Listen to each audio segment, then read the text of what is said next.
ont été prises. Oui. Mais man loolu laa njëkk wax man bokk naa ci njëkk bind ni c'est le ministre qui devrait démissionner normalement. C'est que dans nos pays, les gens n'ont pas cette culture de la démission. Des gens comme Moustapha Diakhaté ou des gens comme Talla Sylla, il en existe rarement. Ou des gens comme Thierno Alassane Sall, oui. il en existe rarement. Jean-Paul Diaz, c'est des gens yoo xam ni am na situation yoo xam ne buñ ca nekkee mais ils savent prendre leurs responsabilités. Moi je pense que mënoon naa comprendre mu bañ a démissionner mais bañ a limoger kenn. bañ a wàcc kenn. mais bu fekkee da nga dem bay jël décision normalement du moom toute la chaîne toute la hiérarchie normalement dañu war a démissionner parce que ñooñu par exemple le chef de la DIC hein mais il n'agit que sur des ordres. Oui. Le chef de la DIC ne peut pas bon jóge ci kaw asamaan si rek daal di jël benn décision ni damay def nangam ak damay def nangam du jël benn initiative. On lui demande de faire telle chose et sur la base de ce qu'on lui a demandé il exécute les ordres. Si par exemple le chef de la DIC n'a pas respecté des ordres en ce moment on peut dire que ni nangam ak nangam ak nangam ak nangam ban ordre la jot. Ça veut dire que bon am na ordre bu mu jot te répercuté wu ko exécuté wu ko. Est-ce que c'est la convocation? Est-ce que c'est l'interdiction de sortie? Etc., etc. Oui. Et donc là, comment dirais-je? Décline. Madiambal est lavé. Ça fait qu'une logique bobo le top, fait qu'une lol. Sinon, je ne vois pas pourquoi on l'aurait fait sauter. Doyen nga baal ma foofu mais comme li ma ci yokk doon rek mooy. Déjà amuñu benn raison man en ce qui me concerne gisuma ci benn raison bu valable lu dul lii laa bëgg def naa ko danañ profité ci Madiambal nag sénégalais yi des ci Madiambal ñu def li ñuy def c'est aussi simple que ça parce que rien ne le justifie ma jox la direction des investigations criminelles muy benn ñaar boo ci jógee nga ne direction aéroport boobu ngay wax lan moo mën a motiver parce que benn affaire bu demoon aéroport mu fekk fa un mandat d'arrêt wala ñu ne ko tey mandat d'amener dañ lay andi wala leneen ak leneen mais policier ba la mën maa ngi dugg ci avion nga ne ma mënuloo dugg bu ma neexee ma génnaat wala nangam parce que doo juge ba moomoo sama passeport ba di ko jël bu ma génnee ak sama passeport nag fu ma neex dem parce que kenn waxu ma ne je suis en arrestation du ma ci soreeti c'est ce que je voulais dire non àggalil mais non c'est ça en réalité c'est ça c'est que pour man ils n'ont aucune responsabilité dans ce qui est arrivé la ñu war a mën a def la nga xam ni moom mooy seen prérogative assumé nañ ko kële ma nga nekk à distance DIC la nekk n'est-ce pas kii mi ngi nekk aéroport il lui a interdit de partir parce que jot na directive ñu ni ko bu mu dem commissaire spécial dugg ci avion au niveau de l'aéroport pour mën a dem hein man xam nga lu ma gis nga dans notre pays il faut le dire et le reconnaître il y a tellement de choses yoo xam ne dañ ko war a joyanti on s'empresse toujours à trouver des dindons de la farce. Des gens qui sont égorgés à l'hôtel des... Voilà. Lii am na kër il faut trouver un responsable ou des responsables ñu gaawantu gaaw daal di liquider ay nit ñu daal di dem. Alors que il faut d'abord ci dal ak tey situer la responsabilité des uns et des autres.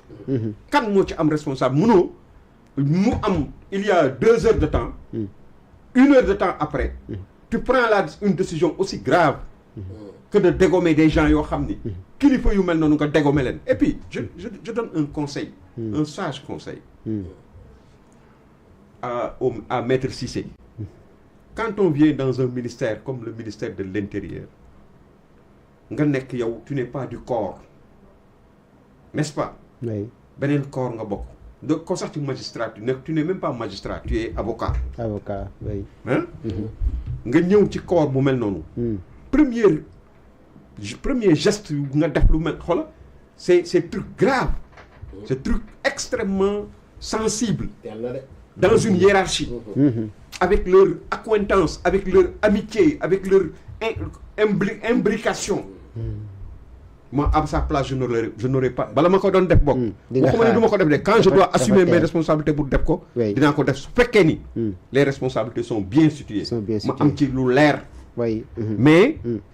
mais moi je tu sais la corporation nit ñi dañu war a xool. bala ñuy def dara boo nekkee ci benn corporation. war nga xoolaat bu baax a baax a baax. très bien voilà. merci beaucoup Aïcha Ahmed bu fekkee am na loo si rebondir rek très rapidement nga ñëw gaaw ñu dem si livre Macky Sall bi. waaw mais bon de toute façon xam nga sànq bi ma wax sax maa ngi koy junj ah. justement dàq bi dafa teel. dafa teel te xam nga booy soog a ñëw ci benn département. Ministériel surtout stratégique aussi stratégique que sensible sensible que le ministère de l'Intérieur. da nga war a ànd ak dal. bien que nag fougue jeunesse nag grand parfois. dina xaw a pousser nit ñi léeg-léeg ñu dugg ci ay ak yenn yeeg yu demee noonu mais bon nous avons à la tête de cet état-là des jeunes. Et malheureusement jeunes yi.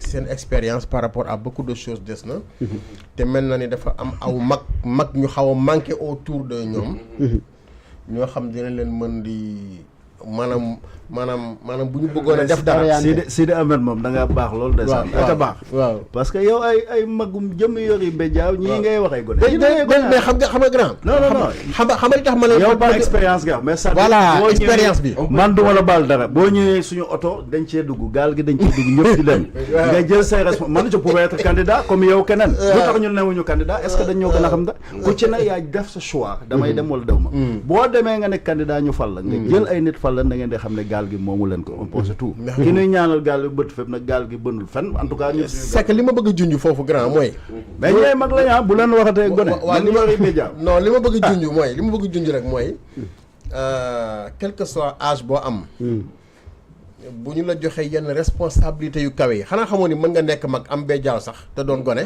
xamoo loolu loolu mun naa ne doo nekk gone xaleel ngay ne xaleel mooy ko amul xel waa kay léegi maanaam tànk mooy tout xam nga expérience expérience dafa am solo maanaam expérience jaar-jaar surtout parcours xanaa xamoo ni on ne parle bien que de ce que l'on connaît bien mais boo xamul mbir exercer wuloo ko nekkuloo ci biir mbir yi di gis affaire yi ni mu demee mais doo xam maanaam li ñu li xew loo doon taalibe doo doon sëriñ merci beaucoup Baye wax nga dëgg léegi loolu loo doon sax mënoo doon sëriñ jàngoo tariwoo amul fenn Abdou Aziz xam nga jàngoo pare bëgg a tari laa bëgg a wax xam nga loolu mënut a ne léegi nnag bon maître moom avocat la dégg naa nag avocat bu brillant la quoi